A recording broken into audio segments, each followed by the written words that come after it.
And we are back on STS Sharpen the Spear podcast with another incredible guest. I've got Michael Fortinberry with us today, and we're going to have an amazing conversation. So with no further ado, Michael, no one knows Michael better than Michael. So Michael, bring us up to speed, get us that backstory, and let's get into the conversation. I'm looking forward to this. Yeah, me too. I want to make sure, Richard, that I'm number one, right? So remember what you said, right? If we're done in 20 minutes, I want the audience to know that means I was the worst ever. That's right. And So if we're still talking 2 hours from now, then that's right. It's got to be native and casual.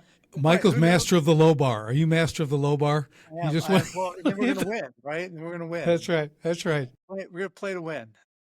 And honestly, I think maybe my wife knows me better. She says she does. So I don't know. That's a good go-to. You're not the first one to say that, so you don't win that either. Yeah. She'd probably tell you I work too much and got too much going on, but but in a good way. Yeah, we've got so gosh, who am I? What people want to know about me? Richard, I suspect we have a not dissimilar backstory in some ways. I went straight to the Army at 17, and I went in the Marine Corps at 17. So look at that. I remember reading that, and that's its own thing, right? It's its own piece of our life, and it informs upon us permanently. Kind of this experience. It's such a transformative thing for a lot of young people, and anybody listening out there is thinking about it, highly encourage it. For good or bad, it is just one of the most impactful things that we do, and as a human species, because it develops some human to human relationships that you will never replicate again the rest of your life. Amen. My son is in the Marine Corps right now. Congrats. He's Awesome. been a little over a year at at MSG. He's out. Service. Yeah, he's out guarding embassies, so he's got a good gig, but it's a lot of work. So yeah, good to see him do that. You're right. I didn't stay in forever. Eventually I got out and got a normal job, I guess. And, I had a bunch of those growing up, everything from washing dishes and mowing lawns to, doing whatever you got to do to survive.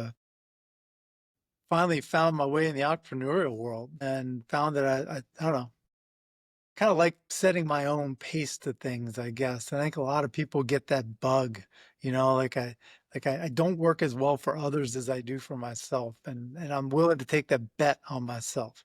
Probably people listening, right? Got that little thing and they're just like, I think I could do this.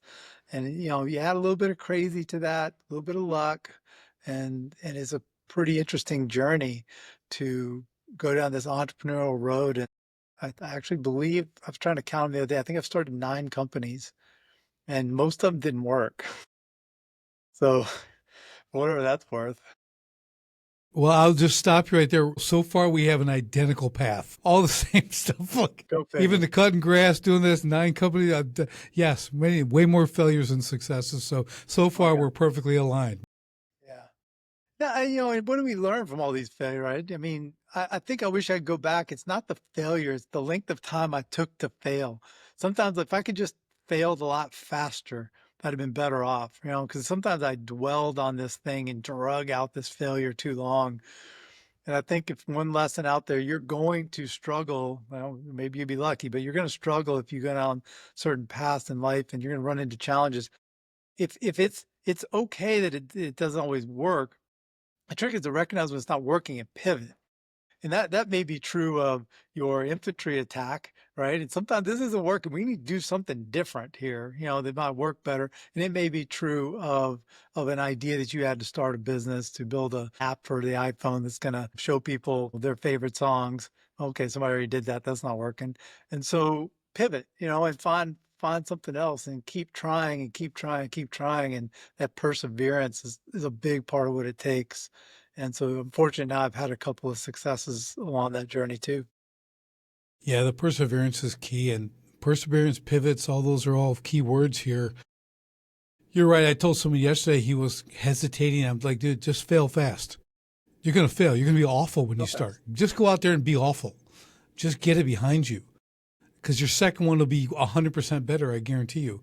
And you just keep going. So just know we all start at the same place in new stuff, and we're at the awful level. We're all got just one direction to go, and that's get better. I think it was Edison talked about he figured out 1,000 ways the light bulb doesn't work, Right. So, 10,000, whatever. Yeah, that's a lot. So yeah, hopefully you don't fail 10,000 times. Keep pushing. You're going to find what you're good at. I'm a big fan, Richard, of encouraging people to lean into what you're great at and hire people for the stuff you're not, and just get absolutely be incredible at the stuff you're great at. I don't. I would probably be the worst CFO, and instead of pretending to be a Right. CFO and being like and trying to shoehorn myself into the financial side of the business, just hire that dude, or girl, whatever, and don't try to do that, and just take their advice, listen to what they have to say on those financial and the number side, and dive deep into what you're great at and just master your craft, your part of the business. Yeah, I think that's the real power, Michael, of entrepreneurship is that ability to have that self-awareness. And really, Yep. my first 20 years, I just couldn't accept help. Well, I'm a Marine. I'm really thick. Okay. And I just don't, all I know is like, I'll do it. I'll get it done. And it's the dumbest thing. I worked at a level of stupid that was almost unfathomable, and somehow I still kind of made it for 20 years, but then I didn't. So I think you have a great point there about the hiring out in general. And everyone's like, well, I got to do everything first. Of course you do. You're going to wear a lot of hats in the beginning. Day You're going to one. work really hard. There's no secret sauce. I have found to skip over that. Okay. But if you're planning to really grow and scale, you got to look to start delegating that stuff, right? And the sooner the better. So you really need to institute that and sacrifice. The thing people don't get is payroll is payroll. Okay. And every time you add another person, it hurts. Okay. So you got to be ready to sacrifice, but understand you've just hired theoretically, or in reality, it should be an asset that's then going to enable you to do even more. So it's really a mindset on that as well. We, I think there's this feeling sometimes that I can't get, like, I don't have the money to hire a marketing person. Okay.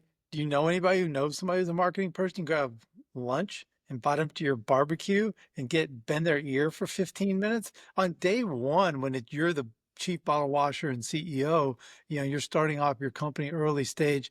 You don't, you don't need to worry about trying to hire a marketing person. You need someone whose ear you can bend. Take them to lunch, and an hour later, you'll know more about marketing than you know now.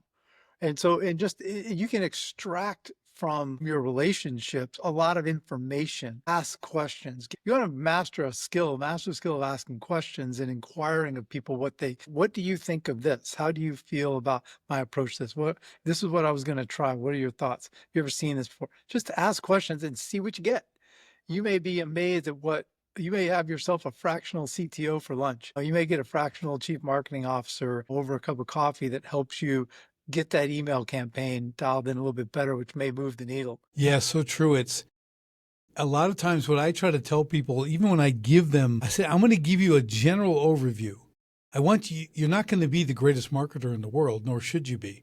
It's not your gift, but you need to know basics. You need to understand messaging so that you can, I always call it pass the sniff test, because marketers, you know why they're marketers? Because they can talk you into anything.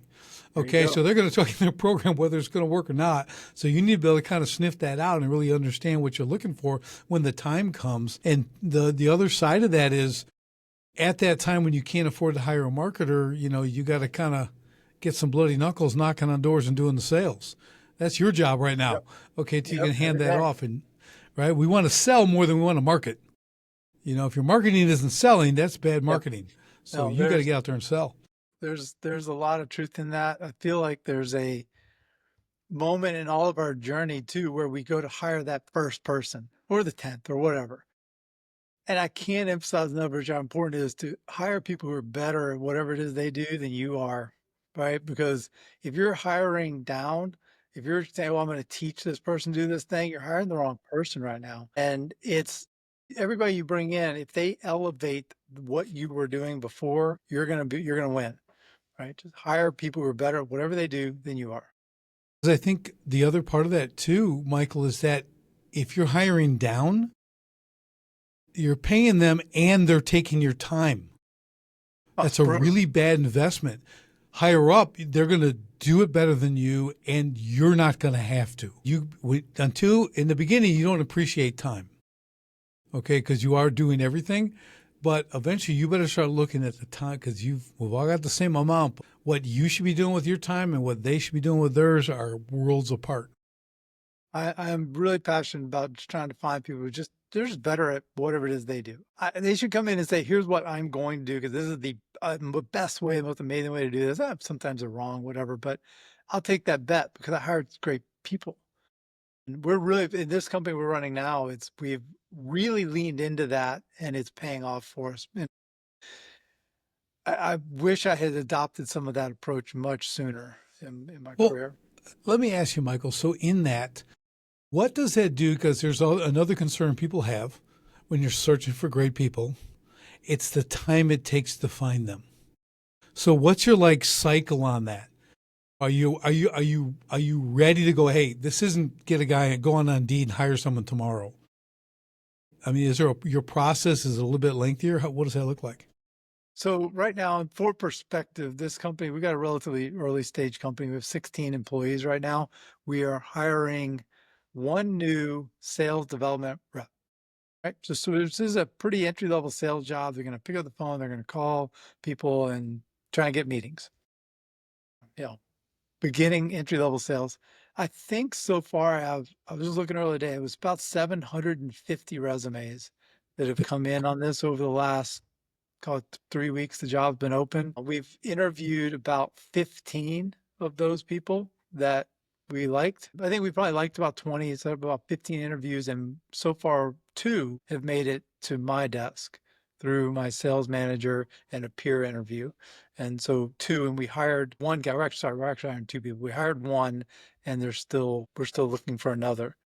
So that's the level of scrutiny. And at that level of scrutiny, I think I'm 50% right. I'll be Wow. 50-50 on the people we hire.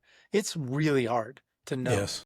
And I've been around organizations that had really extensive interview programs that, you're getting interviewed by 15 people up and down the organization, and it's exhaustive, right? And you just okay, maybe that works better. I'm not sure. I think sometimes you take a swing, and I always do hire for their personalities. There are certain skills that I can train, certain things I can train. They come in with the right energy and enthusiasm, and just this passion for the thing that they do, right? If I can get a salesperson who's passionate, they really want to be great at sales. I can teach them our product, Right. right? What I can't do is if they already understood my product, but they're just not really high energy, not great on the phone. I can't teach you sales from down. I don't have time. I probably could, but I just don't have time. I need you to know how to do your job the day you show up. Yeah, I think that's good insight. It's sales. And we don't sell ourselves necessarily, right? But we're a big part of it. People are talking to people and you're trying to move a product or a service. We always did calling character competency. Are you kind of called to be in this position? Do you really, like you said, really hot for doing, I want to be getting into sales. I understand it's about the most limitless thing I can do, right? I can really, really, sky's the limit, all that kind of stuff. But the character, kind of like what you're saying, is the most difficult thing. I can't train that. Okay. So, that, unless there's 7, okay, I can maybe have some work on that. But the competency part, that's the easy part. Like you said, I can teach them our sales process.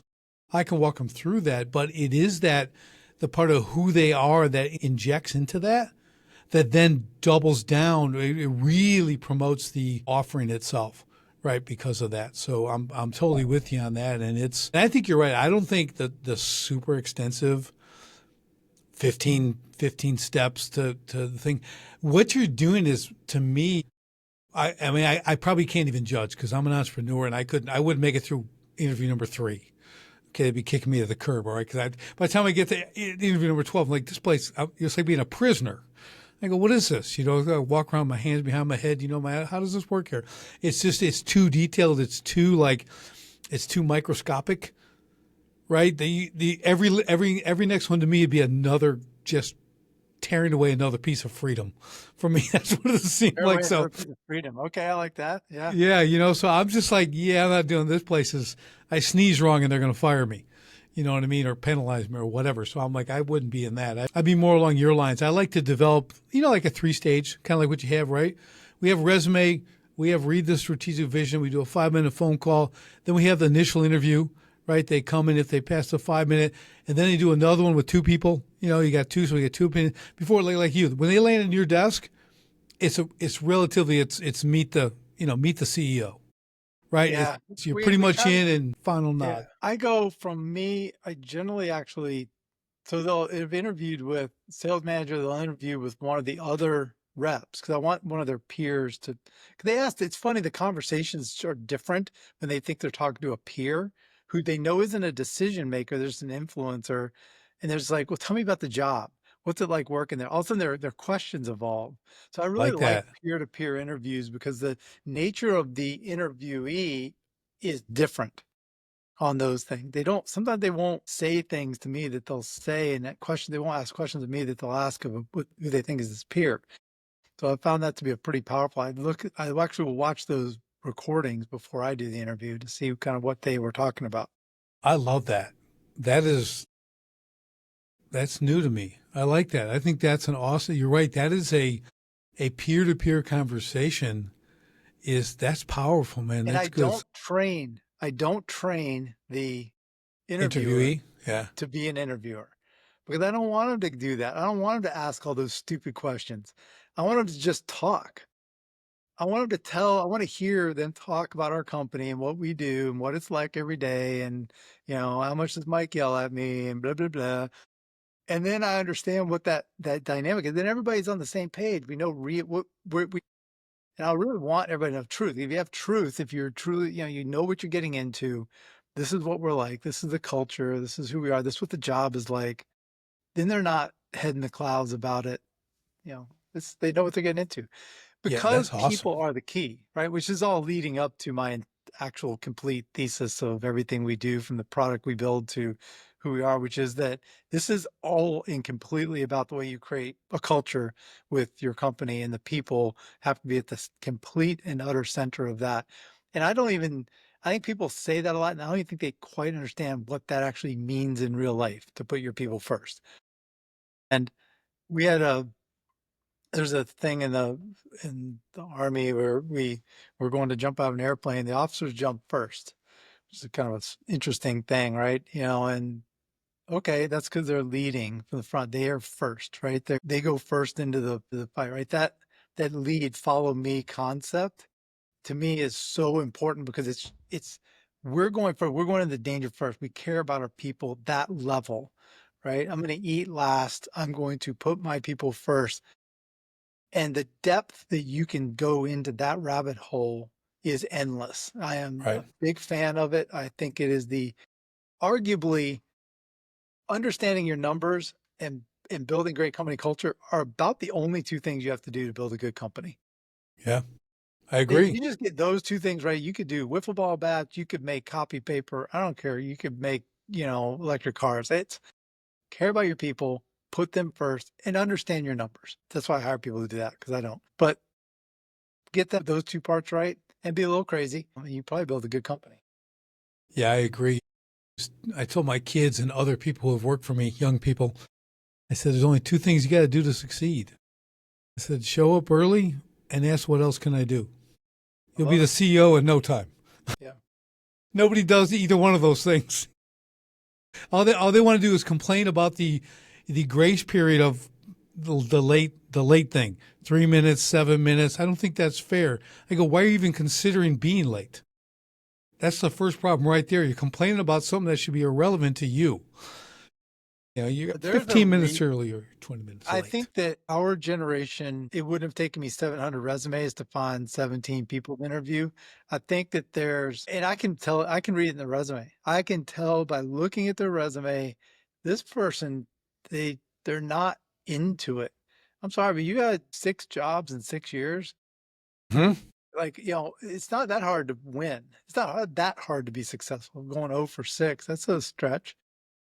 9 months here, 11 months there, 14 months here. It's a red flag. Just out there. If your resume looks like that, you just work on that.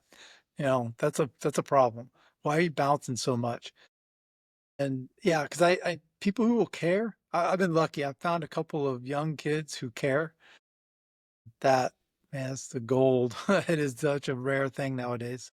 Well, I talk a lot about this too, Michael. We basically boil it down to three things, right? They want purpose, they want recognition, they want quality pay. Okay, in that order. They want what am I doing here? What am I going? And when you talk culture, I do that too. It's strategic vision. What's the vision of this place? Where are we all going? Not where am I going? Like where is everybody going? We're doing this together, right? This is a company. If I'm hired as an individual, but there's 35 other people here, okay, I'm not really an individual, am I? If we have a production line, whatever that looks like, and something has to come out at the end, and look, they have an efficiency bonus, but it's based on all 35 of us being efficient. Yep. Okay, Yep. I'm not an individual, and I could argue that I want to be an individual. Okay, I like that, but in those settings, it's like when they all know what they're working for, when they understand the purpose, the vision, which we do as a future cast, right? It's not what we're doing now; it's what we're going to do in the next 18 to 24 months. Now they have purpose, and then the recognition: are you doing a good job? Are you doing a bad job? Do you get corrected, right? And then the quality pay stuff. And a lot of people, I'd love to get your opinion on this, and I think I may know the answer, but people always talk about the money. I say, listen, people aren't driven by that. If they were, they'd sell you out for 50 cents an hour and move down the street. Now they want quality pay. Let's not be ignorant, okay? But it's not the number one driver. That's not going to make them come to work every day happily and do what they need to do at the best of their ability. So what we have learned, because what we built is performance-based pay, self-management tools, we've learned a lot about what motivates people and where money fits in and where money has its limits. There is a difference as you move up and down wage rates in the way that money as a motivator is how critical it becomes. Is when money sits at more of a needs level to where you need to pay the rent, your need to feed your family, need to make sure the electric bill is good this month, then money moves very fast to the top of that list. And it's that kind of Maslow hierarchy of needs. It becomes really critical. So for hourly workers, a lot of times you can truly move behaviors with just money. It's just the reality of where they are socioeconomically. So we're finding that's true. And it's actually got to be timely money. It's funny because you can't even just say, well, you're going to make more next year. You're going to make more as a raise. You're going to make more in an annual bonus. That's actually irrelevant to them. They don't care. They care about what I'm getting in on Friday because my bills do. So there's this thing that's occurring with certain workers in the management of their cash flow and the management of their income. Then when you start to move a little bit up the economic food chain, once those things are covered, once my kind of base needs are covered, my approach to how money matters and when I need it evolves relatively quickly. And you start to see people who are saying, now I want to make money. I want to have a path over time to make more because they're okay right now. And I want a path. Like, where am I going to go over time that I can see myself getting to the set of dreams that I have, the goals that I have, whatever those are. And I think one of our challenges is understanding that difference and knowing where an employee is on those spectrum. But two is understanding what is that path. Once you get someone who's starting to think like that, what is it that they really want to achieve? Where do they want to go? And how fast do they want to go? And what do they want? Which goes back to take care of your people.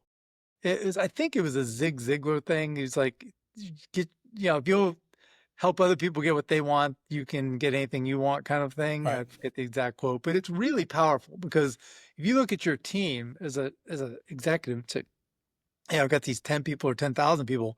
How do I help them all get what they want? I promise you, if you do that, you think about that every day, you're going to get what you want. And this was another quote. Oh gosh, what's that guy's name? Oh, it was business executive guys. He's talking about everybody's like, oh, put our customer first. And he's like, no, Right. don't quit doing that. Put your people first because you don't serve your customer. Your people do. Your people take care of your product. And your product takes care of your customer. Your customer takes care of your financials. So put your people first. Make sure your managers are putting your people first. And that's what this all circles back to. How do we care about our people? How do we reward them? How do we focus on what they want? Do we care about them? What kind of culture have we built to serve them? Yeah, I love it. That is, I mean, like I said, we're still aligned.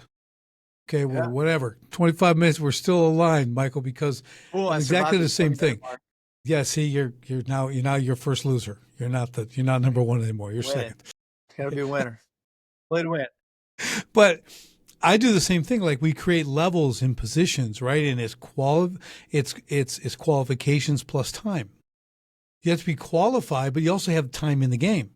Just because you're qualified, but you've been here a month, no, you got to be here 3 months to do this position. Then you go to the next level, and we'd create these levels inside the positions, quality and time, and then you add money and you go up. But we also, during that same evolution, we want to make them better as people, like you're saying. Because if we can make them better as people, well, they take that home. And to me, they take it home to their families, and their families are where? They're in the community. So for me, that's the big shift. You're not just helping your people. Now, as a business owner, we talk about impact and influence. That's where it's at. If you're making them better as people and all the things you said about the money, all this kind of stuff, they're going home, their home life is better because they're on the trajectory they want to be on. They can then influence the community. You're helping a lot of people. Regardless of the size of your business, you're making real influence. So, Richard, this story is somewhat unbelievable, but it is completely true. I had a kid that worked for me. Technically, he worked for someone who worked for someone who worked for me. But whatever, he's in this org chart that I have, and he comes in one day. It's a big contracting company, and we had a painting division. And he's one of the kids in the painting division. He literally is like, "I'm going to go start my own painting company. I'm going to start my own construction company here in New York." Like, that's a terrible idea. Why would you do that? This is really hard. It's like, think about the money we spent here to build this company and the infrastructure we have. You can keep growing here.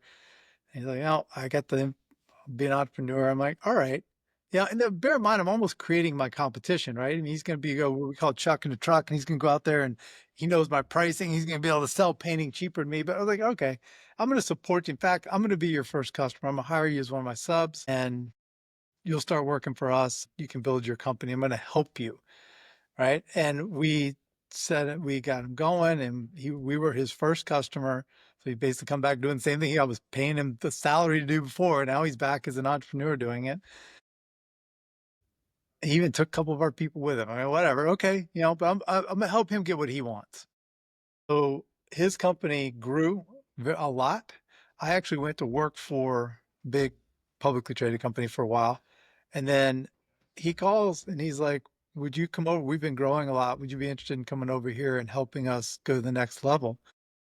And so this kid that we used to work for me now wants me to come back and work for him, and it was interesting to me because I understood what they were building was very unique. He had kind of found a space in the market that had some real legs to it. And I like small companies better than big giant companies. So it fit.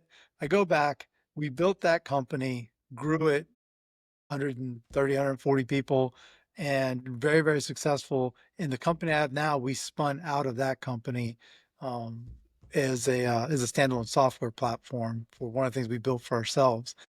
This whole journey, this kid who I helped him go get what he wanted when he was working for me. And even I knew it would be a bit of competitive in a way. And it turns out that that was the journey that got us to where we are now with Protiv, with this platform we've built, which has been amazing. It's game-changing kind of space for us. Yeah, it really is iron sharpens iron. Like you get in there, like I tell people, and I learned this from a guest a number of years ago on one of my other podcasts. And he said, and it was a really cool thing. He's like, 'cause he had a HVAC company, and he said, and he's showing me, he goes, "See, this is my wall of fame. These are pictures of all the people who have left." And I'm like, "Well, that's odd." He goes, "No, see, they come and they work 3 years, 5 years, whatever." He goes, but look at the plaque underneath. Look where they've gone. What they were here, they're running an entire college campus. They're doing all the maintenance. They're doing this. They're doing this. All these people went on, and he tells them when they hire, like, you start here, you may stay here for 25 years. We got guys Sure. been here 20 years. I love You it. might be here 5 years. And he's like, but when we go, we're going to throw you a party. You're going to go up on the wall, all this stuff. And I'm like, I said, do you find that? So now the guy goes to the college, let's say, and it's down 10 miles down the road, and he's got these young guys who want to work for him. And they say, how do I get in the industry? And they say, oh, go talk to Richard at his company, because this guy, this is where you want to start. You know why I'm here? Because of It's him, great. I think right? it's And great. like I'm like, that's the way you do it. Make quality people and send them out. Like have them go do more quality work because I always look at it this way too. Even if they become your competitors, if you taught them, they're going to charge the same thing. Right now, it's a value challenge. Look, they're Now gonna you're refer working you on who business. can be You're gonna better. refer them business. It's just work. Yeah, There's no shortage of work out there in the that's right. contracting space, so that's usually not our stressor. And I just find that this investment back into people is the thing. It's such a controllable thing.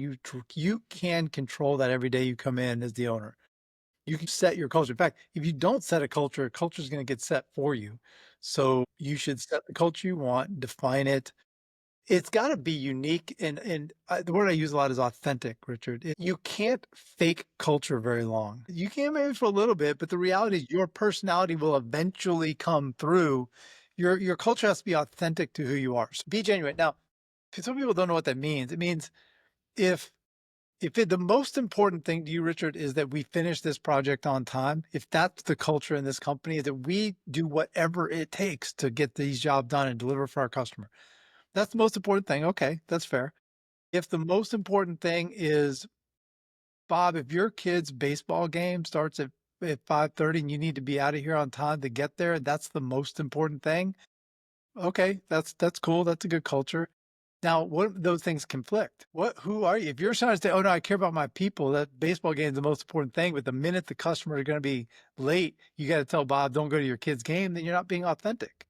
Right. It's not one's right or wrong. It's just you got to be genuine to who you are and lean into that because you'll get rewarded for that authenticity, that honesty, that transparency. Yeah, I agree. And I think what people might be thinking right now, well, but then I can't get the stuff on time. How do you get both? Well, you build a system around that. Okay, there's contingencies for when that stuff happens. You get it. You understand how to schedule properly. You factor in that stuff. It's summertime. Okay, we understand there's baseball games or whatever, right? The kids are doing. It's just you factor that stuff in. So I just like to put that in there because everyone they throw their hands up as soon as they get that pushback. I'm like, dude, it's just another opportunity to fix something. What will happen is that Joe's got to get to his kid's game, and so Sam and Tom know that this is the company culture, and they're going to step up and bring the job in. The reality is you create a culture where everybody understands that one, the company cares about us, truly, actually puts us first and cares enough so that they're willing to risk this thing over here. People are going to do more, right? That's what gets people to go further, to give to the company above and beyond, is that because the company's giving to them above and beyond. So I suspect those projects won't really drag on. I suspect your company will raise the bar, your team will raise up their skills and bring it home. I found that to be consistently true. I found that we have another gear most of the time that we can Yeah. bring to the table and just create an environment where people care and see what they can do. It's interesting, Michael. Back in the day with my water feature business, we'd work a lot. Springtime, we're opening water features, building stuff. That's Working what you used to do. I didn't know that. Yeah, I did custom world class stuff, steel sculpture, all that cool stuff. But my guys were like 6 days a week. It's 11 hours a day, 12 hours. We're going there, Hard work. and we get a couple months of that in, and I see them. Right, you see them. My guys I loved them. Like these guys would work, never miss a day. Right, but you see the production going down. They just, so I don't know what is third year with these same guys. I'm like, hey guys, I am kind of noticing this. Not that I'm, super fast on the uptake here, but it's been a few years. I go, I have an idea. Tell me what you think. What if we go to 11 hours a day, Monday through Friday? Because we always have to drive the job sites. There's always an hour or 2 hours in the truck, there and back, right? And they're getting paid. I go, you'll get 15 hours a week, time and a half, every week, no weekends. What do you think? They're all okay. And I'm telling you that following Monday, the productivity was through the roof. They're like, we can't shop. We got one day to do our laundry and do all this, so that 2 days changed everything. And we just ran that way for years. I mean, it's basically they're guaranteed, 15 hours, time and a half. They can make the lunch, do all their stuff. It was just, and I'm like, wow, this is great. Because we couldn't get anything done in 8 hours. An 8 hour day was non-existent. You'd be working like 5. Okay, those 8. So we just found that way around it. And again, my foreman of 10 years missed one day because he was so sick he had to go to the ER, but he was back the next day. Okay. I mean, Yeah. I just loved I them, know man. that guy. They just had that dedication to the job. And the final thing was my customers, the homeowners, would tell me when we're all done, we're walking through looking, they go, they don't talk about, the water feature is beautiful. They're going, watching your guys work is just pleasure. Like everyone's got a job. They're not talking to each other. And one guy's whistling and the other guy, they're just all working and this all goes. I go, yeah, I know. It's impressive. I tried to help them again too. They don't let me help them either. I jump in. They say, we don't do that now. I go, oh, and I go do something else. We don't do that either. I go, you need me to go get lunch? And they, yeah, could There you you do go. that? So yeah, I was banned from the whole, but I love to see it, right? And that's because you care. You took care of them. Yeah. Yeah. I found there's just a different level of commitment when you get people to buy into the vision and culture. And if there's a great takeaway that anybody out there has from this is that really step back, write down your culture, try to talk about what it is, ask your employees what they think it is, and see if that's getting aligned. There's an opportunity to improve the way you operate. I don't know if you knew this or not, but when we hire someone, you're going to hire someone to go dig a hole in the ground, and you're effectively paying for their back, right? You're paying for them to do this task with their back, whatever that is. In fact, you're hiring someone to do your accounting. You're really paying for their back. You're paying for this task of doing the accounting, this labor. A lot of people don't know this, but you actually get a free brain with every employee. It's like a gift with purchase. And they bring it with them. Sometimes they'll leave it in their desk drawer because there's no point, because you're not asking them to do anything with it. You don't want their feelings on stuff. You're not looking for ideas. Okay, you'll get that. Absolutely. People will let you pay them for their back for a long time. If you ask them for their brain, it's amazing what can come back. Sometimes they're wrong, to be fair. Sometimes they just guess. There's like, no, that's actually not a great idea. But man, what an opportunity when they get it right, because they see things you don't. They have perspectives you don't. Right. Use your people's brain. If you can get everybody, you got 100 people and you probably have 5, 6 of them bringing their brain to work. What if you had 93 of them that brought their brain to work? Yeah. Wow. Change your life. Yeah, that's part of the culture thing. What we do, and I teach my clients to do this too. I talked about strategic vision. We actually have you write the strategic vision, like you're saying. I actually have a training method, and it's story form, fact, again, this future cast. And we make a new hire has to read it before we even get the 5-minute phone call. Like here, and it's like 12 pages. Mine's like 14 Nice. pages. Love Okay. it. Picture, including pictures, because, I want them to get through the whole thing. So I give that to them, say, okay, read this and we'll do this call. And so whoever's doing the call, we get on the call. The first question, did you read the strategic vision? Oh, I didn't get a chance to get to it. Okay, well, you have a great day. Bye now. Because you can't follow directions. We're done. You just saved me a ton of time. Okay. But other ones, the whole idea is I go, okay, yeah, I read it. I go, okay, where do you see yourself fitting? I'm the warehouse guy. I love it, man. I love forklifts, man. I like stuff in rows. I'm that guy. I've got that. I want to be there because it was so cool how you described how you do it. Like I want to be part of that. So it shows them where they can be the hero in the journey, right? And this is all internal. This isn't about the customer. Sure. This is about inside the company, and they see all this. And again, it's what we're going to achieve. We're doing this. We're going to be doing new things. We're bringing this in, and when we achieve it, we'll write another one. Now, when we roll that out, I have the owners read it to their people. And I never thought this would be true. People are like crying. We all give them a highlighter that highlight their position. They talk about whether they love it. And like, it's culture changing.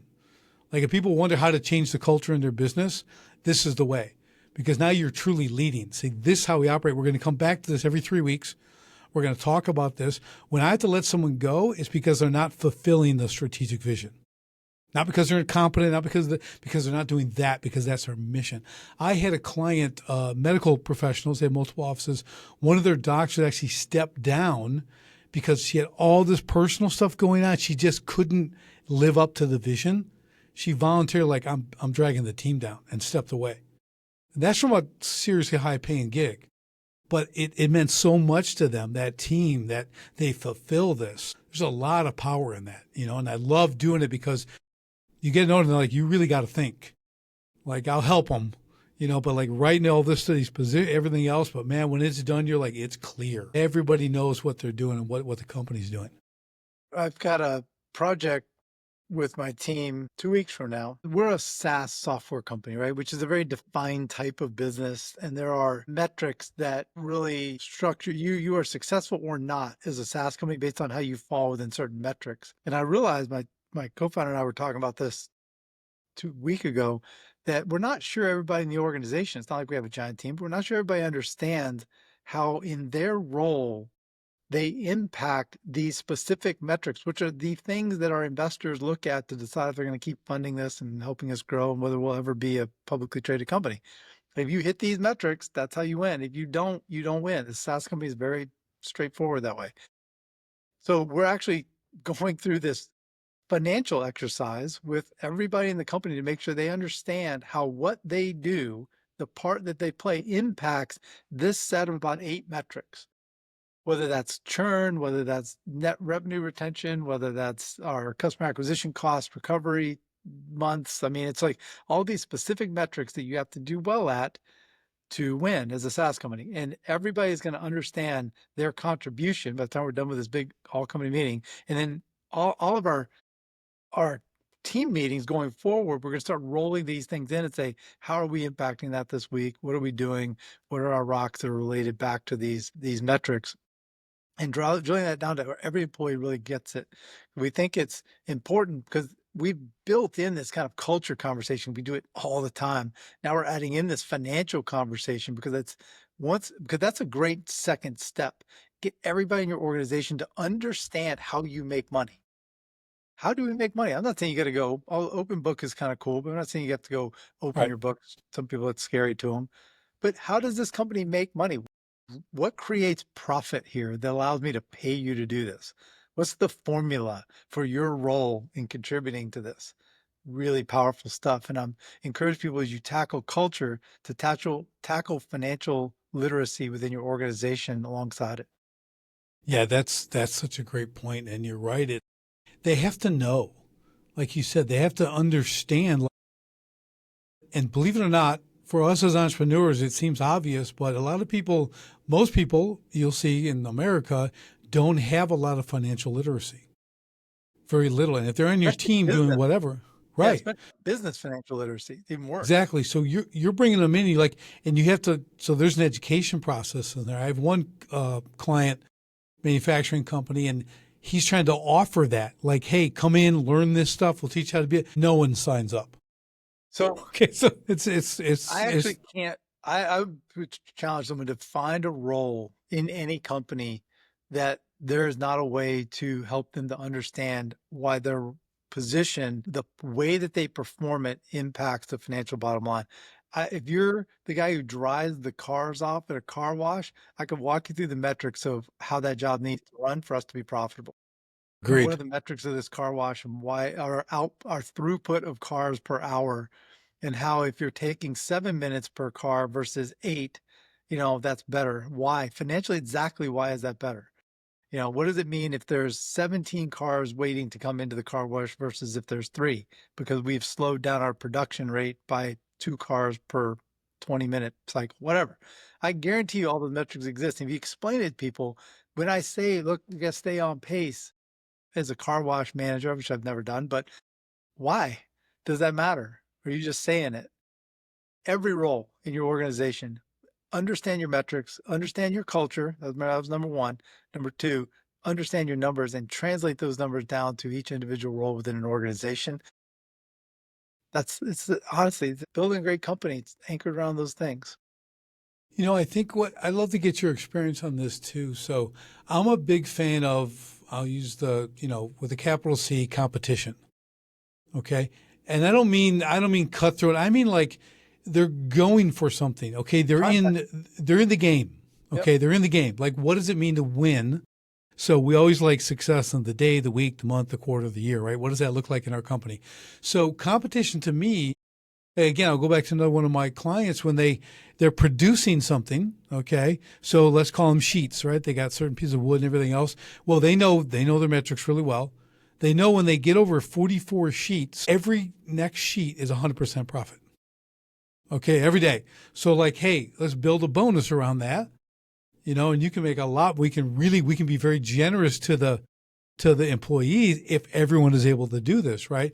So you see that and even sometimes that they kind of don't get it. We've really struggled with understanding that. And I'm just throwing this out there, like attendance bonuses. Okay. And like, hey, you're going to get an attendance bonus. And here's the requirements. You got to show up on time. You can't leave early, and you got to call in when you're sick. Okay. Real demanding, right? Really, really demanding. Okay. And if you do that every month, you're going to get a $500 bonus. You're going to get $6,000 a year for doing that. Okay. So a year and a half goes by. Okay. With this thing in there, let's check the data. You know who got the bonus? The same people who are already coming in early, into the end, and calling in sick. It didn't change the behavior of the other people. So we have learned, having built software now to manage that and other incentive compensation systems, we've learned a great deal about why this works or doesn't. Incentives, there's some rules. If you're going to do an incentive program, there are some rules. Number one, it has to be transparent. Well, it's not always technically anymore. Number one is it has to be simple, but that was simple. So it checked the box, right? Simple. Show up. Don't be sick. Simple. Simple is number one. If it's complicated, forget it. Your workers are gonna be like, oh, whatever, I don't get it. But two, it has to be very transparent. They have to be able to see how they're doing on a regular basis. Like I need to be able to see, am I on track or not? Like on my phone. Now, the one that they violated the most is the bonuses, especially for hourly workers, have to be frequent. An annual bonus might as well be a death benefit. They don't think in those terms. It's Yeah, way too long. this was monthly. Yeah, it is way okay. So that's better. But it's the more frequent that those are paid, the better. We find that if you can have it simple, have it very transparent where they can see it and it's visually tracked. I would have put it on a TV monitor or whatever when they Right. walk in, like When you're daily. punching in, you get your stats when you punch in. Yeah. And so we put a lot of our stuff is built right into the clock in, clock out tools that they use in our platform. And it is that frequency is important. In our own construction company, we were paying bonuses weekly, a month in arrears based on how we were performing. Our bonus is structured more around performance. But I liked your analogy around in the example you gave about his example of the number of sheets produced. And the reality is if you have a manufacturing line, I have a fixed cost of labor to the production of a unit, most effect, right? I produce a unit. I'm going to make these Yeti cups or whatever, and it's going to cost me $1.25 in labor to get this off the line. And if in an 8-hour shift, I can do, that $1.25 assumes I'm putting X number of units out in an 8-hour shift, whatever. If I produce more in that period of time, my cost for the labor is zero effectively because it's fixed into my hourly wage that I'm paying my team. But I know that my traditional cost of labor is $1.25. Honestly, I'm more than happy to pay Richard the $1.25 for that cup. I was going to pay him tomorrow to do it, but he's going to do it today. Happy to give that to you or share it with you or whatever. Some companies split bonuses with the company and the worker. Some people just, look, I'm paying it that's what I was planning on paying. I'm happy at that. I'm going to build a new water feature for someone. I think I've got $2,000 in labor to do this job. If you guys can get it done at $1,800, I'm happy to give you the other $200. I bid it assuming I'm $2,000 in. What I don't want to go is 2,200. Right. Right? Because my margins start to get a little tight, right? Because we don't make the money people think we make as contractors. So what I'm trying to do is affect your behavior by getting you to care about that labor budget. I want you to care about the production line how many units are we putting off, and care about the quality of what you do. Because you have to appreciate that if you don't do it right, we have to fix it. It costs us all money. Yep. What I'm doing is creating a culture where we're all on the same page. I've got to estimate it well. You've got to execute the job well. The materials have to be there on time. The permits have to be good. The quality's got to be right. Everything comes together. It's got to be sunshine. It's got to be whatever. 100 things have to happen. If all that happens, we all make more money. If those Right. things break down, we don't make as much money. Reality is that's educating your team financially on how a business makes money and why this all has to work. I want my team to be pissed if the steel doesn't get delivered that was supposed to go into this cool water feature we're building, to go back to your trade. Right. I want them upset about that in the field because they're losing money. That makes sense? Yes. Pull that driver out of the truck. Give him a beat down. I'm just kidding. Hey, now you know my dad, you Yeah. know, I've had words with, I've been there. So I know. I we get a all got little, trained like that at one a point, little but it worked never up, worked as well as other things. Where's my pump? I've got literally, true story, doing a big show at Navy Pier, Chicago. I've got 28-pound live trout, okay, in this water feature with a giant mountain stream coming down. All They right. need that water turning over, and my 60,000 gallon an hour pump is not here. The fish have arrived. 2 made it. Yeah. They all died except for 2. That was a whole lot of dough. That's a lot of expensive fish. The good news was there's an amazing restaurant in Navy Pier, and we took the 2 that made it, and they did them up real nice for us at the end of the show.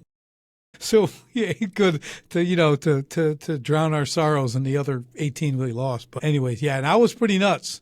I made a guy actually fly one in from New York to Chicago to get one. Like, you have to get it. My fish are dying, and he like flew it in from New York. So So anyways. that's the interesting thing, right? Is I want to build a company culture where the whole organization cares about everything.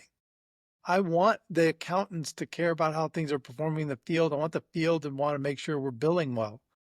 Like it should matter to everybody that we're collectively successful. And not everybody's going to care as much. They're never going to care as much as the CEO cares, the owner, the founder, maybe your executive, whatever. But you can raise the bar. You can create a connection between those things when they understand the numbers. And you're doing that I believe, through the vehicle of connecting it through the company culture. And why does this all Yeah, matter to how we succeed? I love it. What we started doing, there's, talking about contracts and everything else. There's a guy locally here. He started a program called Craftsman with Character. I like Okay, that. so he's bringing these young kids, Yeah. and he's like, they talk about it. They go to businesses, and these kids every Friday spend a couple hours, and they go to each part of the business, and they're showing how it works, right? And this is this, and this is construction, this is manufacturing, and doing all this. And then they come back and they have, they talk about it, and they have a program they go through. Well, the Navy, after like 10 years, the Navy got wind of it and dumped millions into this. Like, we need this. Like, do this all over the place, So he started doing it, and I'm watching this going, wait a minute. Well, why can't my people do it with their people in the company? So we started like once a week, 2 hours. You go, everyone rotates. They go into like the sales department, and they work with the salespeople, and they see what they do, and they admin every aspect of the company. And it just goes along with what you're saying. Now they have an appreciation for what others have to do. They also see a place they might want to move to, a different position. They maybe on the floor go, this sales thing's pretty cool. I'm pretty good at sales, right? And they can do that, but they really, again, it's that whole. How does this whole thing work? You can have the strategic vision, but till you get that hands-on, it really is, it's eye-opening, because my kids work there, and they come back and tell me that. I'm like, see, you don't know what you don't know. You're just in a machine. You kind of feel like you're in a machine doing one thing, but you got to understand how the entire machine works. Yeah, GE, the old school GE, the world class, when GE was the bomb ditty of everything, they had that where you only spent so much time, and they would take your operations person, go throw them in accounting for a year, and you just got to Oh, learn it, right? oh, Serious. Like they moved you between divisions and departments. They take you from medical device stuff and put you over in building airplane engines. And because management, to them, management was management. Like you were in management, you didn't have to know how to build an airplane engine. You had to manage people who built airplane engines. And so in the GE, they were at the pinnacle of business operations there for 15, 20 years. it was the same with Frank Lloyd Wright, the architect. So he has Taliesin West out in Arizona, Scottsdale, and I had a business out there, landscape business. I went in, it's older, and I said, hey, man, you guys could do some updated pruning. I do real natural pruning. Started doing that. I started teaching all their students, because what I found out was they have to do hands-on of everything in construction. They got to Nice. lay brick. They got to mix Love it. concrete. They do it all. So they had me. So I'm training all these guys, just because I went to volunteer because it's a cool place. And all of a sudden I'm going to the black tie dinners and I'm going touring their homes they're building there. I'm like, well, this is one of the best volunteer things I ever did, but it's super cool. But I love the philosophy. It's just, you're going to be an architect and like you got paper and you got that real thing. And once you know both, you become a better designer, just like you become a better worker. Yeah, so Richard, I suspect that my next question is one you may have been asked before, but what's this origin story for the spear? Yes. You mean those things behind me? They're for I didn't unruly notice. guests. I didn't They're for notice the spears they're behind you. there's two of them. They're for unruly guests. That's what they're there for. No, I'm Love it. just kidding. One, I can't even pronounce the name, the one that's vertical. It's named after the sound it makes when you run someone through with it. It's like a Zulu spear. It's kind of cool from Africa. So I'm like, I got to have that. If that's, I don't even know how to pronounce it, but sharpen the spear for me is, I obviously have a warrior mindset, right? It's just kind of been who I am and all that stuff, and so when I train, for me, business is battle. So we're honing entrepreneur warriors on the battlefield of business. So you got to sharpen your tools. You got to take care of gear, right? So your gear takes care of you. If you're not staying sharp, if we're not that tip of the spear as an entrepreneur, then we're letting everybody else down behind me. In the Marine Corps, I was a Stinger gunner. Okay, so we shot down jets. It's a shoulder-fired anti-aircraft intercept missile. We had a 3 to 5 second life expectancy after firing. Okay, so you might guess in the beginning when it was red-eyed in Vietnam, they weren't putting the best of the best out there. Okay, so it was an interesting group. There weren't a lot of us, but the point was we're the front. We're on the other side of the line. We are stopping that aircraft coming in to strafe the guys, right? So if we don't do that, a lot of people are going to die, right? So I just had this mentality, like I got to do that, do this. So like the spear thing to me just kind of represents what we do in business. And one of my other favorite sayings is no battle plan ever survives the first shot. That's business. It's the same thing. Okay. Yeah, so Sure. I think if you had to, look and say, well, what is the tip of the spear in business? It probably is the entrepreneur. I think that's a very fair thing. In fact, if anything, corporate America today is trying to become more entrepreneurial. So, and as fast as they can become so anyway. I think what they learned is that, when you become a behemoth, the bigger the ship, the harder it is to turn around. Right? Yeah. So there's a great example of Sears was completely aware of Kmart. Kmart didn't sneak up on Sears, and Walmart didn't sneak up on Kmart. There was no surprise. They saw these things coming. There was nothing they could do about it. They sat there and they did whatever they did and they died. And so you got a 15-year life cycle at the top, and what are you going to do with it? So I think they're trying to change. I think that's where you see the Amazons of the world trying to change that dynamic before they get caught in the same cycle. Well, yeah, like you take Amazon, whose motto is the everything store. Okay, that's a world conquest. It's like, battle. That's like where everything, the everything So store. yesterday, swung by the doctor, and the little palm scan to check into the doctor is Amazon. Amazon One connected my medical records back to New York University, and it's all one big thing. Who knew? And I thought they just sold books. Yeah. Yeah. Okay. Yeah. They're pretty much into everything. My son's got a dirt bike. It's from Amazon. It's an Amazon dirt bike. Wow. Okay. So 250. It's like, Amazon/China. The lesson there for a lot of, okay, well, I'm not Amazon. I've got my small little company here. Here's the lesson for you, though, is that if you think back to, we'll call it the Union Pacific Railroad, they're building railroad across the U.S. If they had thought of themselves as a transportation company, they would have been the largest airline in the world. So you as an entrepreneur, think about what you really are and the service you really provide and what that means in the greater marketplace, and envision your company through different lenses. And that's where great advisors are helpful, right? Have people ask people, what do you think we are as a company? What's the bigger story of what I've built here?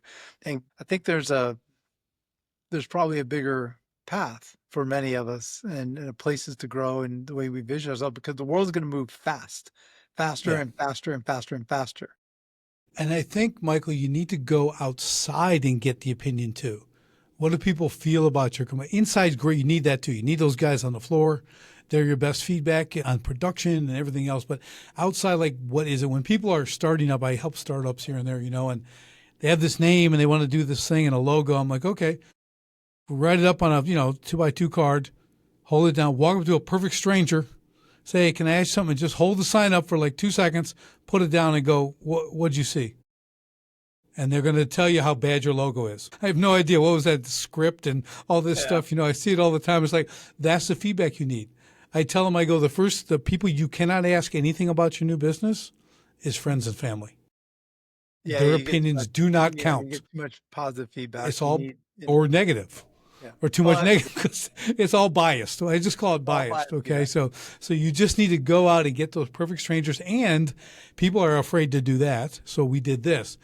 Here's what you ask them. Take your product, whatever you just came up with, say, take a look at this. Here's what I want you to do for me. I've just come up with this. Poke holes in it. Tell me why it's bad. Tell me what's wrong with it. Like, you give them permission to criticize you. Now you have an anticipation of criticism. Your ego's intact. You don't have to get beat up with your own product, right? You're gonna get great feedback, real legit feedback. I think that's great advice. I wish I'd had that advice a few times. I probably would have not built a few things. I will share though, I can't impress upon listeners enough how rapidly the world is going to evolve over the next decade. I think it will shock people, especially those of us who grew up through the first mobile phones and the first AOL and the first internet and the first, kind of connectivity up through now. It's going to be far more dramatic than that, which is hard to comprehend, right? Because we take so much of that for granted now, and that was not that long ago. It is going to be so dramatic. Recently, my CTO shared this perspective that I'll leave you with, I guess, that software as a construct will go away. If Richard says, I'd like to have LinkedIn, you'll go to your AI system and you'll say, AI, can you write LinkedIn copy? I just want to have my own LinkedIn. I want the whole software platform. I like my own version of Microsoft Word, and it will write it for you, and you'll have your own in 4 minutes, and you'll just use it and whatever you want.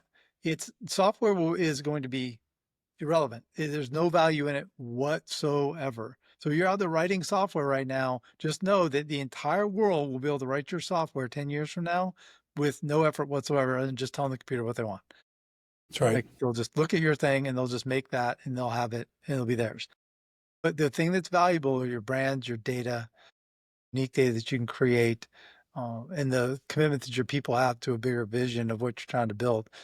AI is going to radically shift business in way. It's just shocking, the things that are coming. And I get just enough into it and around it in my role now to see, we're not even an AI company, but just around enough with our investors, et cetera, that it's just mind blowing what is coming. Yeah. I have these discussions often.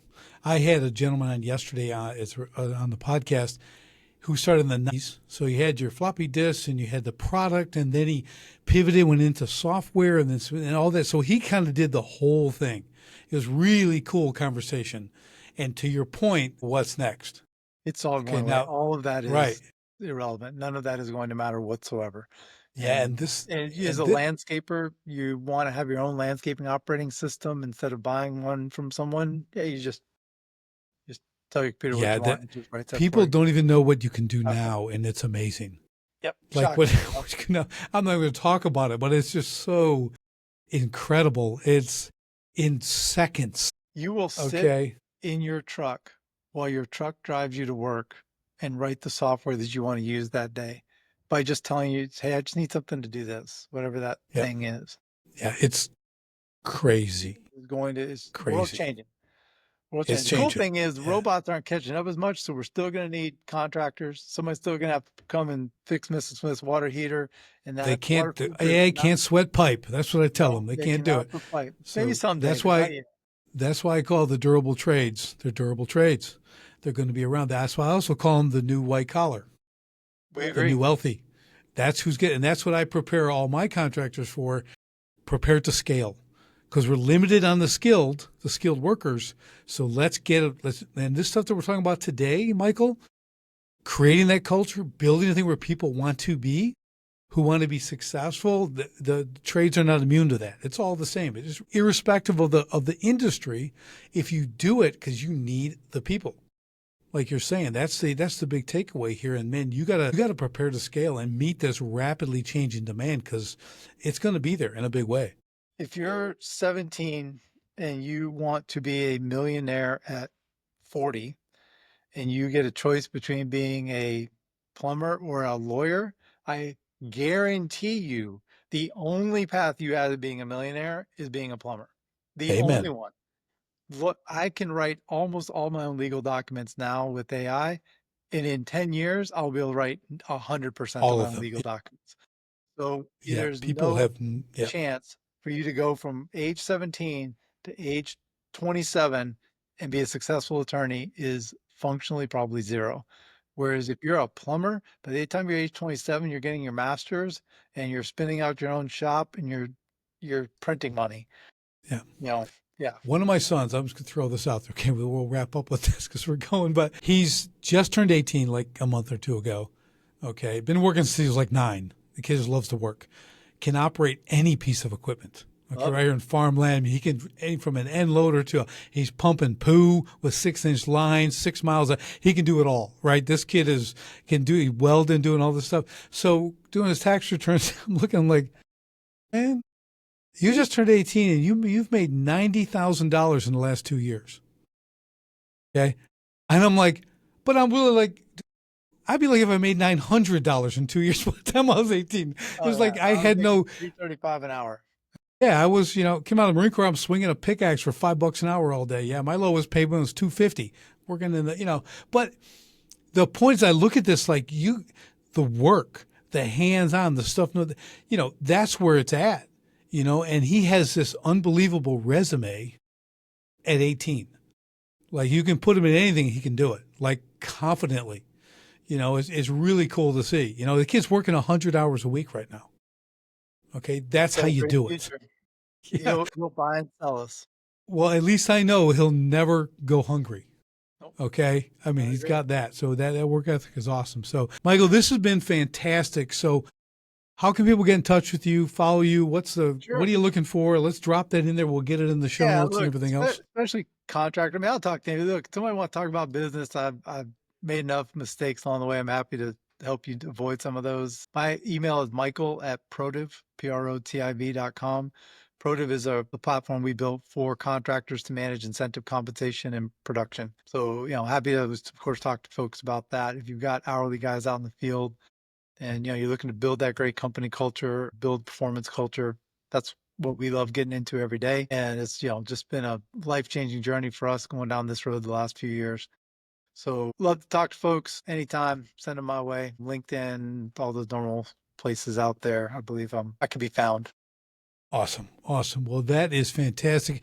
And we're going to talk when I disconnect here because you're doing something that I need and all my clients need. I knew you'd like it. Yeah, this is outstanding. So definitely connect with Michael, guys, everybody, and I appreciate the time today, Michael. And same to my listeners. So great to have you here as always. And we will see you on the next STS podcast.